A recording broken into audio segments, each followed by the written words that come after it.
And with that, we bring in Deputy Attorney General of the United States, Todd Blanche. Todd, thank you very much for joining us. Obviously, this is a story any parent in America is horrified to watch. This 24-year-old girl gets on the train after her shift at the pizza place. She sought safety here in the United States of America. Give us your insight into the federal charges in this case. Why is this a federal case, and how do you plan to handle it? Well, hi, Martha. It's great to be on today, even though it's a very sad day. And the reason why we're involved, and the FBI has been involved in the beginning, is because, well, for a number of reasons. Number one, this was a federal crime, so it took place on mass transit, and there's certainly an intent to kill by this man. And second, it's because we saw a city that failed. This city failed her. Like other very blue state cities in this country, there's these laws that exist that let people who should be in prison out. You look at the mugshots that you just showed on your screen, multiple mugshots. This man was committing felonies when the victim was 9 years old.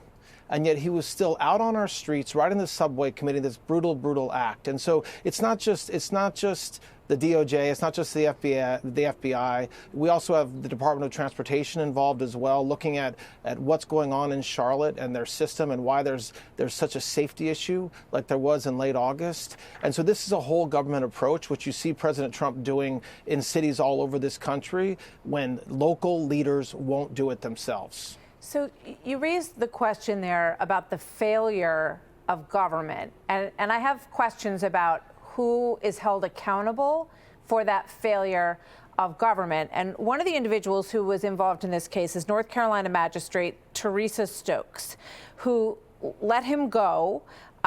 She interacted with him in January of 2025. He was arrested for misuse of the 911 system, but he was released by her after signing a written promise to appear at the next court hearing. Then we have this man, Judge Roy Wiggins, who asked that he present himself DeCarlos present himself at Atlantic Health for some sort of evaluation.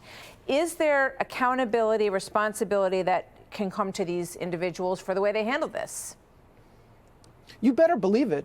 I mean, there has to be accountability. We can't stand for this anymore as Americans. We can't stand for these local judges and these local community leaders just standing by and sticking up for the men that are actually committing violent crimes against our citizens.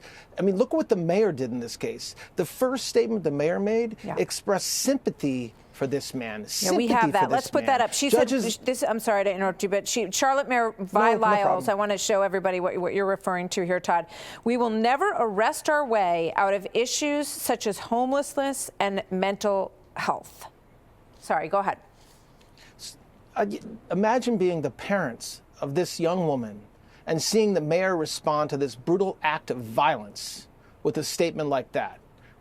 And that's not just happening in Charlotte. It's happening all over in cities controlled and run by liberals and people that don't care about crime and don't care about putting bad guys in jail. And so when you ask Martha about whether there's going to be men and women held accountable for this conduct, you better believe it every single day. That's exactly what President Trump is doing. That's exactly what Attorney General Bondi is doing every single day. We're seeing it in Washington, D.C. We're seeing it at cities all over this nation. If you can't keep your cities safe, we will.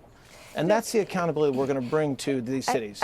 Does that accountability happen at the ballot box, or can people be removed from office? I know that Ralph Norman has called for that mayor to be removed from office right away. And then the other question I have is about institutionalization. I mean, why was this person, his own mother said she turned him out of the house because she said he was too aggressive. He hurt his sister at one point.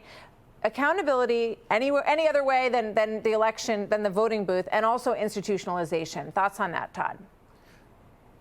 I mean, I would hope so. I mean, it depends on the jurisdiction and how the judges are getting into their office, but they should not be allowed to put a robe on if they're going to let this conduct happen. And it's not just the judges. It's city leaders as well, cashless bail. The fact that the judge was allowed to let this man walk free is not only a reflection of what a terrible judicial system they have there, but also of the local leaders that are allowing laws and policies that prevent and permit judges to let these men walk free when they should be in prison. And you saw this on camera, and all of America is watching this on video, and it's heartbreaking. But it didn't just happen in Charlotte. This is happening everywhere. And it's why President Trump over and over again is saying, we are going to stop crime. Crime matters. We need to be safe. Americans have to feel safe in the cities that they live in. And this was a stark example of how leftist liberal policies are failing. Just that last question on institutionalization, because it feels like there was a time in this country when someone was clearly unstable. And keeping him on the street, it was unsafe for him as well, I would point out. And clearly unsafe for this young woman whose life was cut short by him. But why is it that we don't put people in institutions anymore when they clearly are not safe in society?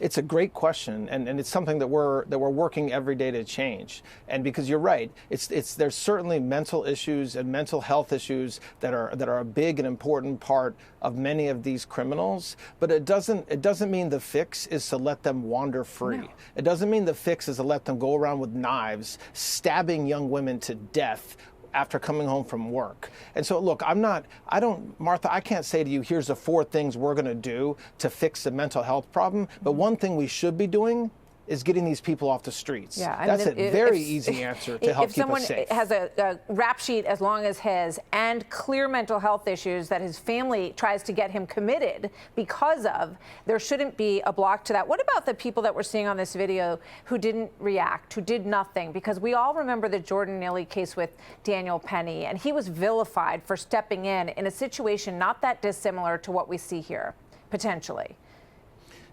It's the same problem, Martha. You have a city that is so ingrained to come to the defense of criminals instead of coming to the defense of victims and of people wanting to stand up to these criminals, that you got to wonder why they were afraid, why they looked down, why they didn't jump to the aid of this young woman at the time that it happened. And I don't have an answer to that. I don't know. But I do know that when you look at that city, when you look at Charlotte, one of the great cities in this country, and something like that happens because of a system that has failed. It's the judges, it's the local leaders, it's the mayor saying that we should be sympathetic to this killer.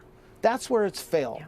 And that's where President Trump, Attorney General Bondi, Director Patel, we're not standing for it. We're not going to stand for it, whether it's Charlotte, whether it's Chicago, whether it's Washington, D.C., whether it's New Orleans, whether it's Memphis. We're going to make sure that we do everything we can to be safe. Yeah. This poor girl and so many others like her. Todd Blanche, thank you very much for joining us today. We're going to be hearing from the North Carolina U.S. Attorney in moments. Todd, thank you. Good to have you with us. Thank you. Hey, Sean Hannity here. Hey, click here to subscribe to Fox News YouTube page and catch our hottest interviews and most compelling analysis. You will not get it anywhere else.